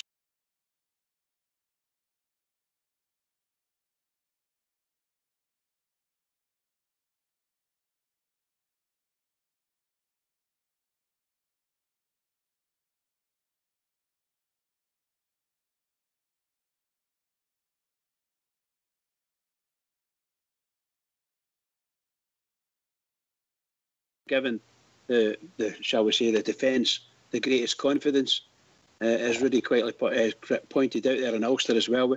When he's going down, he looked terribly slow going down at times. I'm not saying he sold any great number of goals, but I don't think he was really as good as Mr. McGregor. I think that's the problem we've got. You got McGregor in there, and he looks really good, and he does. He's a standout. So not because he's height, of course, but he is a standout. I think Wes is a very, very poor second when it comes to that. Very poor. But if we're given the same defence, the same good defenders that we've got now, he might improve. As I say, I think he came in with a lot of potential. There was some good things in his game, but he just, for me, he's no kicked on, and I think it's the right thing we've done. We've improved our team by more than 10% by bringing in Alan McGregor. In my opinion, you still have the same opinion, Gallant Pioneer? Without a doubt, yeah, definitely. He's brilliant. See, to prefer the big Wes, his shot stopping wasn't bad at all. He produced some terrific saves, but sometimes it was when the goalkeeper needs to be 100% focused in 100% of the game. Sometimes against the smaller teams, it was the wee stupid goals that was going in. Do you know what game it sticks out in my mind, Ox, for Wes? The game at Aberdeen at Ibrox, I think we won 2-0. In the last sort of 10 minutes of the game, they were absolutely battering us. So they were, and Wes pulled off about 3 worldies, man, in that last 10 minutes. He's got that athleticism to do that, mate, and then you've got the game at Hampden against them, where the first 2 goals he should have saved. That's right. From memory. Yeah, but you know yourselves, guys, no matter what position you played in, if you're a defender, you got a really good tackle and it really lifts you up, you know. And Wes, when he made a really good save, he was up for it. The rest of the game, he was up for it. So, yeah, I agree with you. Watch that game at Aberdeen against Aberdeen, and he was great, absolutely marvellous in the last 10 minutes of the game. Marvellous. I'll go to Gallant Pioneer. Fox has dropped the boy McCrory. if in his 11 for Wednesday night, bringing in Koulibaly as the defensive midfield anchor. What's your thoughts on that statement for the Bold Fox? I don't think McCrory has done a lot wrong. I think if he was to play the three, if Koulibaly's coming in, hopefully Arfield, McCrory and Koulibaly. And if it's not Arfield, he'll go Jack, McCrory, Koulibaly. All right, and that's in the 5 across the middle there. Yeah. Yeah. Just quickly, mate, what was your thoughts on Candias playing on the inside for the midfield? It's ridiculous. The guy doesn't even look like a footballer. He's lost. Couldn't agree more, mate. Couldn't agree more. Rudy, and then Ulster. Aye, for me, I think as far as Koulibaly's concerned, first of all, I think that's. I don't know if that's the right game to throw him into, to be honest, over there. I don't know, maybe he will, and maybe see the best of the boy. Hopefully, apparently, he's highly thought in France. And PSG apparently had a cracking game against the PSG midfield, and let's face it. Are you sure it was PSG? Aye, I'll say PSG. Bridge can say the other one. Apparently I had a blinder game against them last season, and they're no slouches, they boys, let me tell you. So maybe he'll play on Thursday night and he'll be outstanding. I hope he is, because the midfield performance last week, to me, I just thought it was diabolical. It was rubbish, so it was. And I think it needs bolstering a wee bit. He looks a big, strong boy. Looks like he's got a wee bit of pace. So we'll see. But I'm not sure if it's the right game to chuck him in an away game in Europe. But Candias playing in that midfield, inside right midfield that position, just nonsensical to me. The boy's just he's like a fish out of water there. He doesn't know where he is, doesn't know what he's doing, And Candias seems to me he can only play the man in the suit wide and the right. That's, I don't know. I mean, this boy Ryan Kent come in now. He's not available for these next two games, I don't think. But certainly Candias has got to be played in the right if you're going to play him. I don't know what Steven Gerrard was thinking of there, really, to be honest. Ulster? Then we'll go to the Bridge. I agree with everybody's points on Candias. If Candias can't play that position, he's a fish out of water. He is not comfortable there. He offers nothing. He's just a winger who will run down and swing balls in all day long. But if you put him in a position like that, would prove he can't adapt to it. He just doesn't have the football capabilities. And when it comes to McCrory, I like McCrory. I always, yourselves, I'm always bumming him up here. I like him because he's a Rangers man. He's young, and you want our own to do well, of course. But the only worry is because he lost the ball so much in that last game. And I think if you're losing the ball in midfield against better opposition, who we're going to be playing here next, then you can get punished. It doesn't matter how good your defence is at times. If your midfield's not doing its job. So if Koulibaly comes in, I don't know much about him. I only read small parts of him, but I know he's a good passer of the ball. His stats is very good on his passing completion. So if they're going to throw him in there, mate, and he does a job for us, then happy days. I hope it works. Bridgeman, man, obviously Rossiter's not quite ready yet. What would you go with? Well, right at this moment, I would suggest that we go in that defensive mid role. I would certainly put McCrory back in. But certainly I'd be keeping watch on him because, as I've said in the past, he's half a yard out. It could be either speed or indeed thought processes. Sometimes he's just not there, and he's going to cause himself an injury or do what turns out to be a poor tackle and gets himself booked. And you can do that a couple of times in the game. The referee's going to send you off. That kind of thing. He's a really good player, and he's got some good experience behind him. The young Koulibaly coming in. I'm not saying he's the most inexperienced player in that, but whatever the manager goes with, I'm quite happy to say. But going back to what you were talking about with Candias, if indeed we think that Candias cannot play in the sort of inside right position, forgive me for saying that, but that's what it looks like he's trying to play him, in the old inside right position, which is in for the wing, and it's not working, then that's another man down because he's just not doing it. He just can't do it. So if we could take a step back to last season where he played quite well down wide right, and him and Tavernier had sort of built up a good partnership, I don't think it's going to work as we go forward. We're looking to be able to go up the way in quality, but certainly that's what I would try to get Candace back to. And whether the manager can fit him into that or not, I don't know. But certainly the way the managers want him to work now, it ain't working. It just ain't working. No, he looks very foreign out there, and it doesn't look comfortable at all for me, Gary. I totally agree with everybody. On Candace said, I mean, he's one of these players that it seems he can only play that one possession out wide.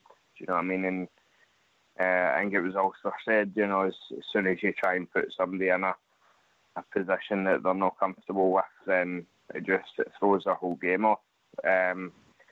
Just about the boy Koulibaly, for me, anybody that can hold their own against PSG deserves a shot. You know what I would maybe do? I would give McCrory the first half, see how he gets on. You know, and if he seems to be kind of struggling a bit, I'd maybe throw Koulibaly on, maybe even at half time.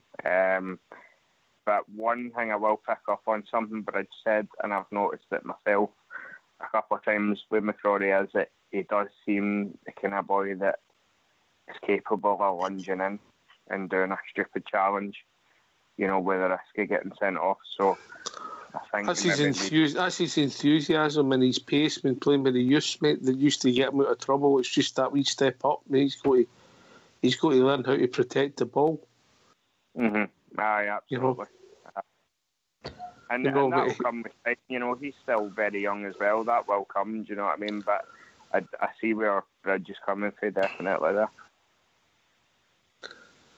It'll be interesting to see how it pans out. Gallant Pioneer, with all these gluts of midfielders, obviously Dorrans is injured, Arfield's injured, Rossiter's injured. Is that potentially our first choice 3? Yeah, I think so. There was one thing that sort of baffled me a bit as well. He let young Jamie Barjonas go out on loan. I don't know whether any of you have seen youths play, but that kid is a fantastic passer of the ball. And I thought he maybe would have given him a bit of a shot. And even, what about, what do you call the other kid? He's just said there he can go out and loan. Doherty, yes. Doherty, in the training, he beat everybody hands down in the bleep test. And his fitness, he's a worker. He's a box-to-box midfielder. And You've got to watch. That can be a snapshot of time. When we were out the last time, it was a happy hour, and Fox was the fastest. After that, he slowed right up. You know.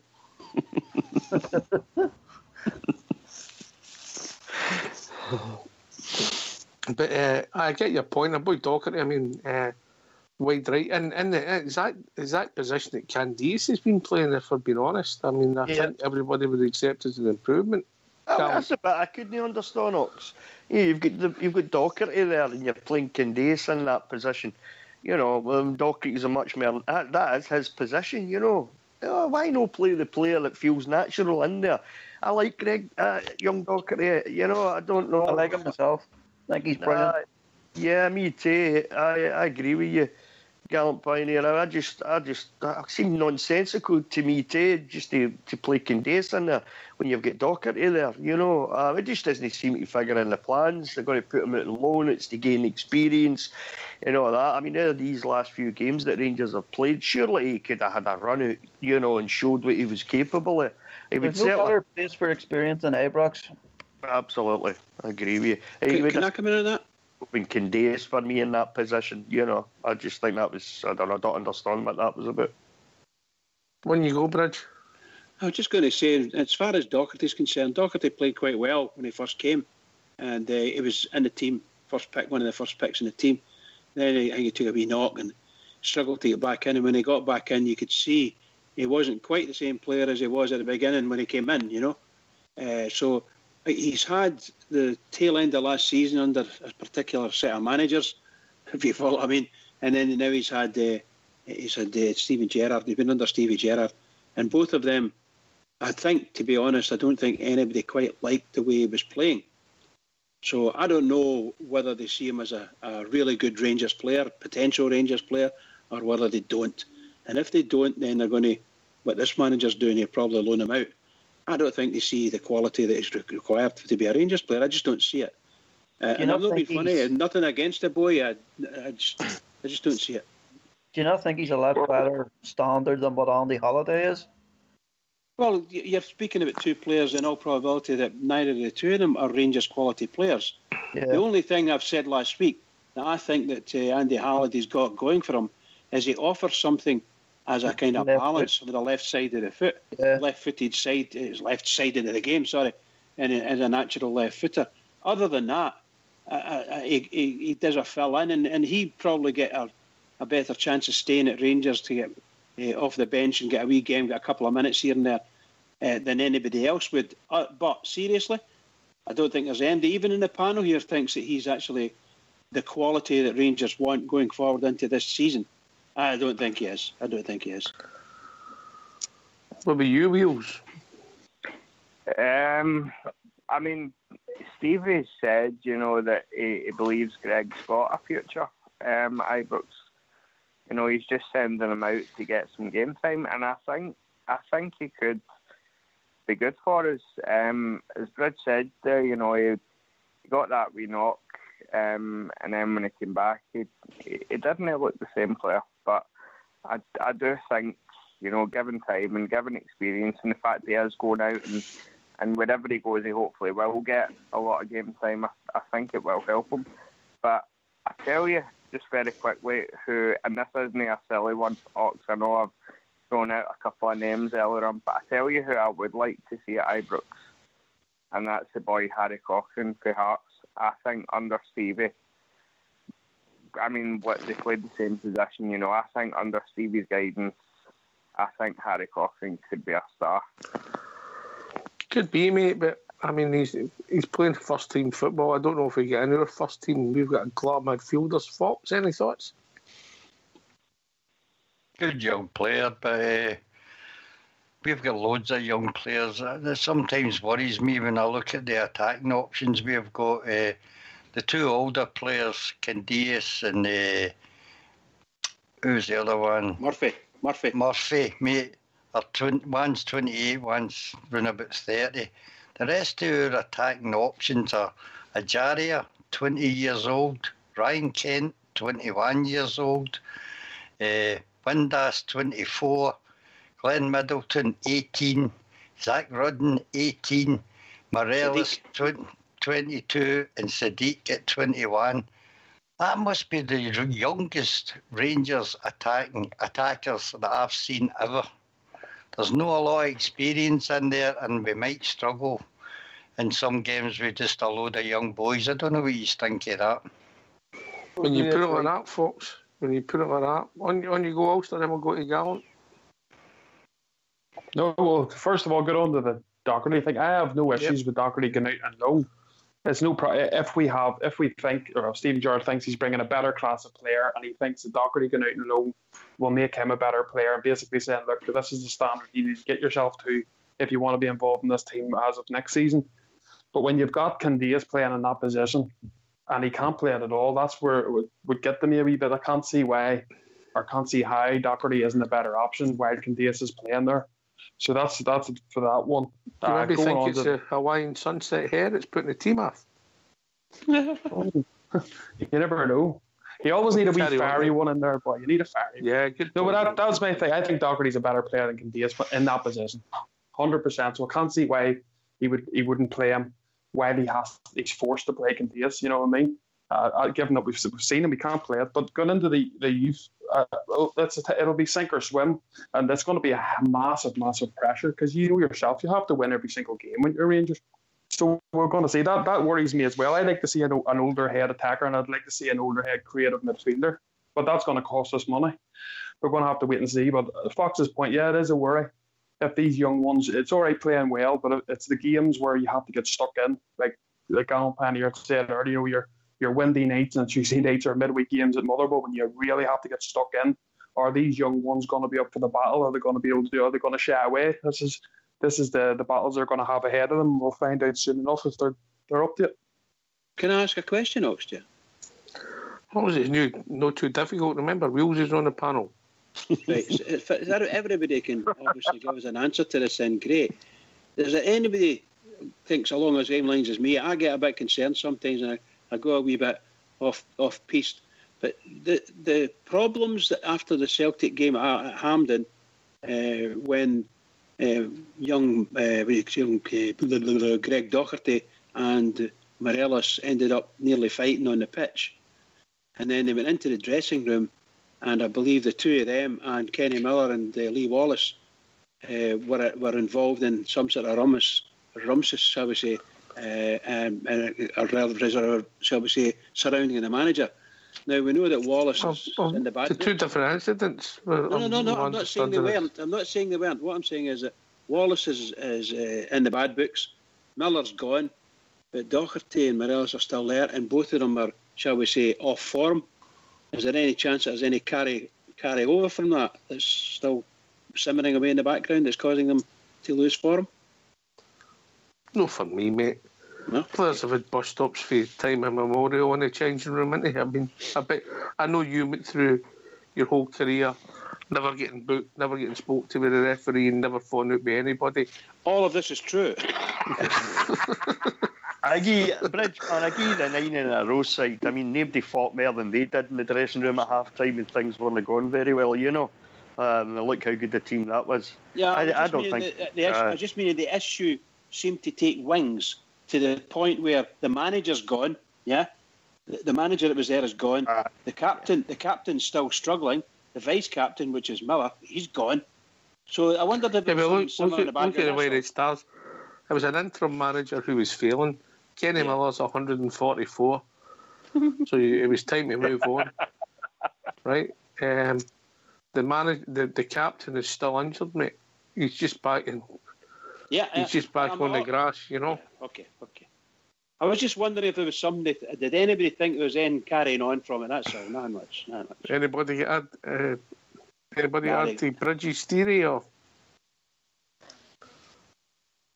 No, that just, what does that do you, Bridge? There's me, I'm talking a lot of rubbish then. I think I've not recovered for that day at Hampton, but that's another story. Me neither. No, it was a story. But look, mate, we move on. And Foxes, when he's named the forwards, Rudy, and I'll take this, Rudy then Ulster. There is a lack of, how do you say, people who are battle hardy, and even with centre backs, 21 and 25, we know a lot of game time in them. We are lacking experience. I think the average age of the squad's come down dramatically, hasn't it, with the new signings? Could it be a problem? Although Scottish football's it's an entity all on its own, isn't it? You come up against the likes of Hibs and Motherwell and teams like that, you know, just want to batter you off the park. There's a possibility that might be the case, you know, but these boys have got to, the new players that have come in have got to prove that they're hard enough, strong enough to put up with it. It's just simple as that. There's no ifs or buts about it. They have to prove week in, week out that they've got what it takes to wear that famous blue jersey. It's as simple as that. I mean, it's going to be a long, hard season. Injuries, players are going to get a chance through injury and suspension to step into positions and try and make it their own.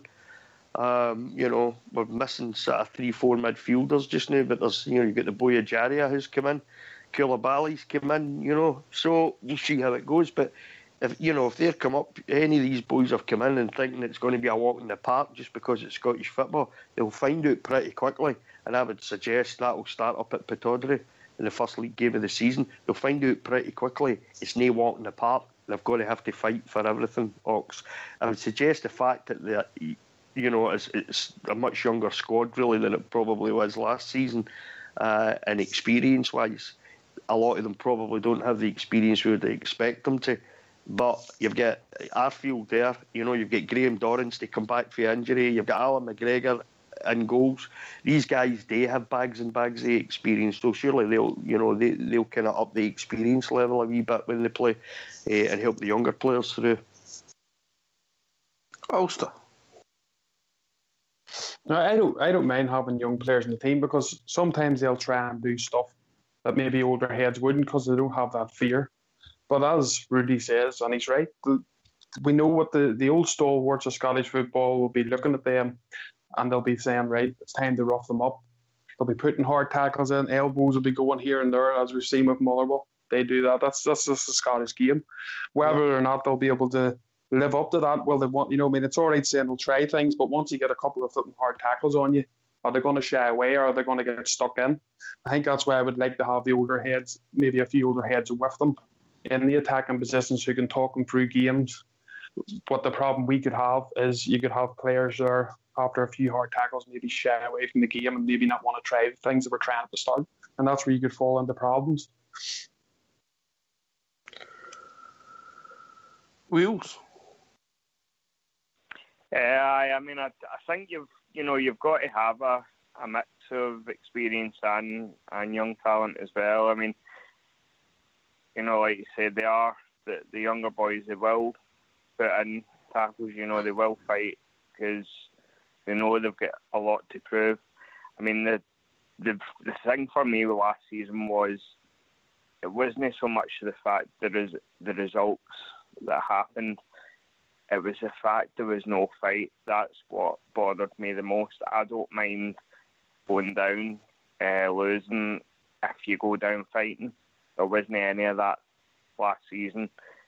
So that's just what I'm hoping for this season, is to see more fight throughout the team.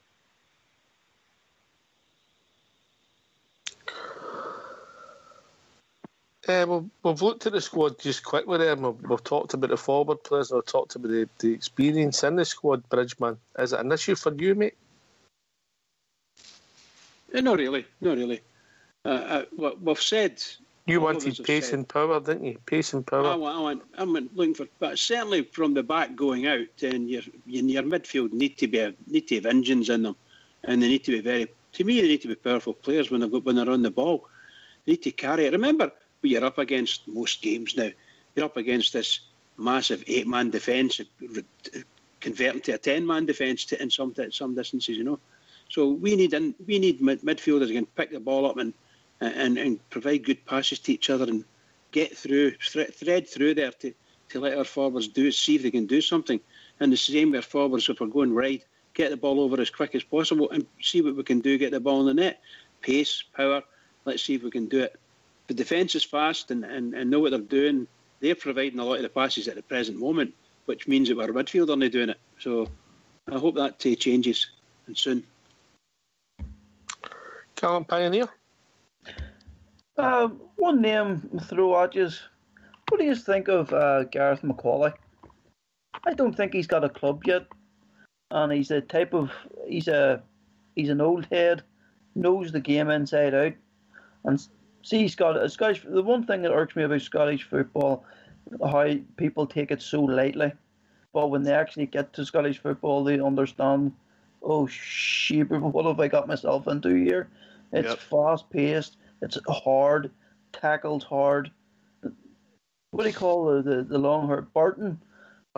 He was an example. He was an example to that. Right. He did a lot of talking, didn't he, Gallop? Oh yeah.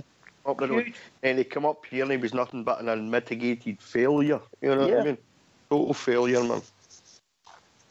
But that's a good point that you make, People down Scottish football for it, I think people take it lightly until they get here, and then they get here and they wait a wee minute, this is not as easy as I thought it was going to be, So these boys have got to realise that right for the kick-off in Pittodrie. You've got to realise, you're going to have to fight for everything up here. And not to put too fine a point in it, if you look at the tackling that goes on in some of the tackles, opposition players get away with because of the refereeing up here last season and the season before as well, but last season especially, more so in my book, that's going to be a real shock to them, I would think, so they're going to have to learn to deal with that and deal with it quickly. What about the boy McCauley? Would you take him, Rudy, seeing a pay-by-play for a year? I like the idea of it, to be honest. He's big, he's all right. He's coming to the end of his career now, but he's got bags and bags of experience, isn't he? And I don't know, we were talking the other or last week there, or whenever it was, we were talking about maybe a 3-5-2. Would he fit into that 3-5-2? I think he probably would, to be honest, with the two younger players with Goldson and Katic there. But I quite like the idea, as long as we don't go mental and give him a 4-year contract. You know what I mean? That sounds familiar. You know, but I like it. That's a good shout for Gallant Pioneer. I think a year contract, let's see how he goes. You know, he could bring a lot to that defence, I think. He's the experience. Thoughts? He's been a good experienced centre-back, Gareth Macaulay, but I don't know if I would take him now. There doesn't seem to be any rush to pick up Gareth.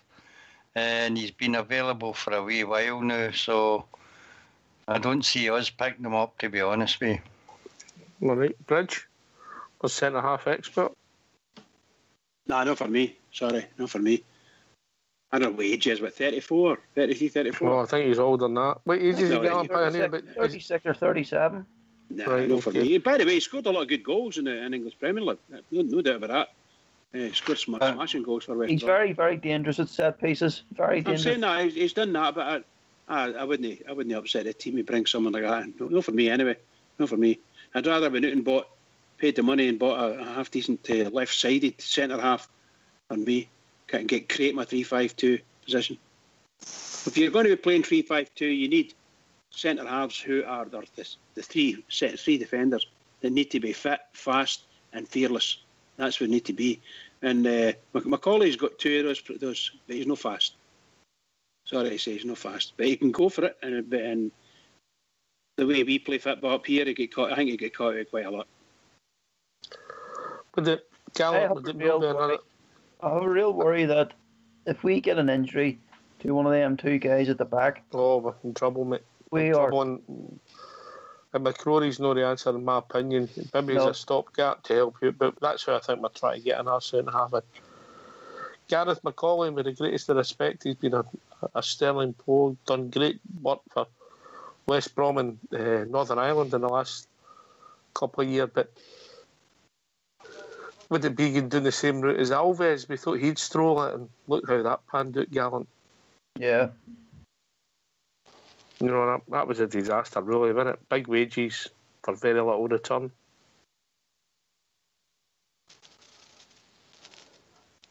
Can I come in there, Rox? On you go, mate. I am, to be honest, I'm now, after Alves, I'm now not a fan of bringing in, central defenders and that when they're, 34, 35. I think we need to get away from that.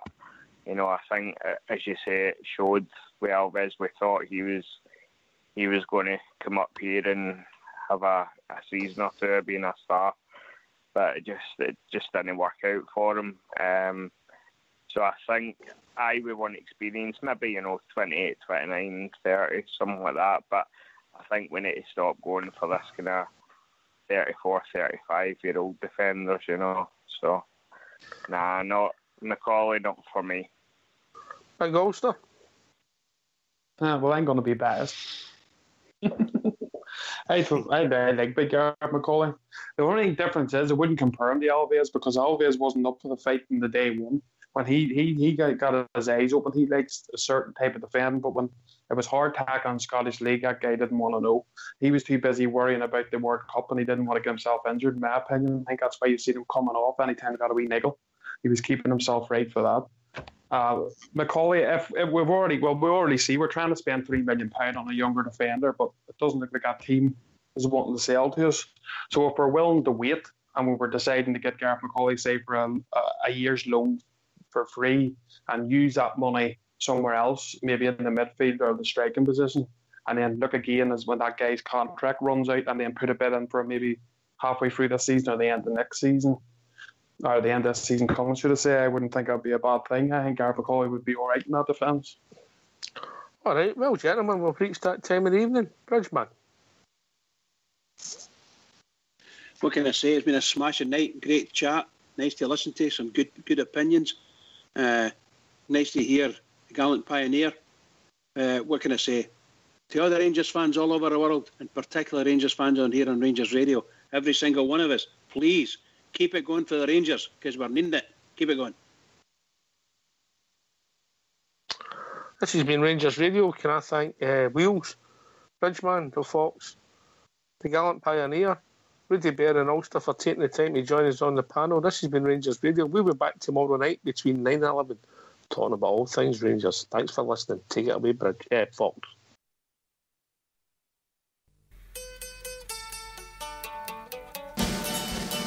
There were cheers from the crowded congregation as the light blues emerged beneath the stand, to the sound of the very latest music that was played by the Government Borough Band. The excitement was tense, the game was starting as the Rangers kicked off amidst the roar. For the yells and shouts were just terrific when the one and only Glasgow Rangers scored. We'll support no other team but Rangers and follow wherever they may go. So drink a toast to Glasgow's football heroes who play in red, white and blue and Dunbar go.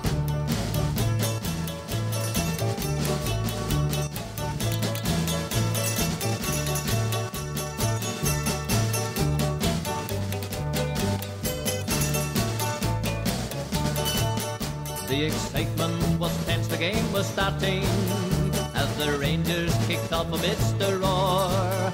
For the yells and shouts were just terrific when the one and only Glasgow Rangers scored. We'll support no other team but Rangers and follow wherever they may go. So drink a toast to Glasgow's football heroes who play in red, white and blue and Dunbar go. Who play in red, white and blue and Dunbar go.